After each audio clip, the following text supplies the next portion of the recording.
آداب۔ آج کا لفظ ہے عہد۔ اردو میں عہد دو معنوں میں استعمال ہوتا ہے۔ ایک تو یہ قسم، وعدے اور قول و قرار کے معنی میں آتا ہے اور شاعری میں خوب برتا گیا ہے، جیسے عہد وفا، عہد الفت، عہد محبت۔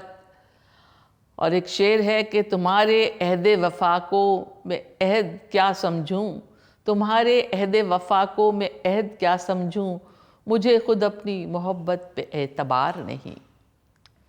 عہد لینا ایک محاورہ ہے جو قسم کھانے یا پلیج لینے کے لیے استعمال ہوتا ہے۔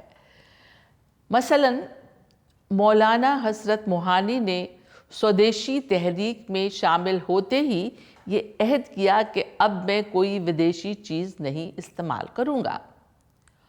اور عہد کے دوسرے معنی ہیں کوئی زمانہ، کوئی دور، کوئی پیریڈ، جیسے عہد رفتہ، عہد رفتہ یعنی گزرا ہوا زمانہ، عہد حاضر یعنی موجودہ زمانہ، پریزنٹ ٹائم، اور عہد جوانی، جوانی کا زمانہ۔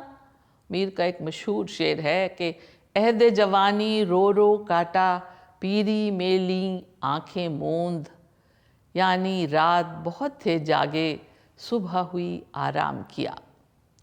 اور کسی حکومت یا سلطنت کی مدت یا ٹینیور کو بھی عہد کہتے ہیں، جیسے کہ کہا جاتا ہے کہ اس بادشاہ یا راجا کے عہد میں ملک میں بہت امن و امان تھا۔ اب آپ عہد کے ان دونوں معنوں میں سے کسی ایک یا دونوں کے کچھ روپ ہمیں دکھائیے، ہم منتظر ہیں۔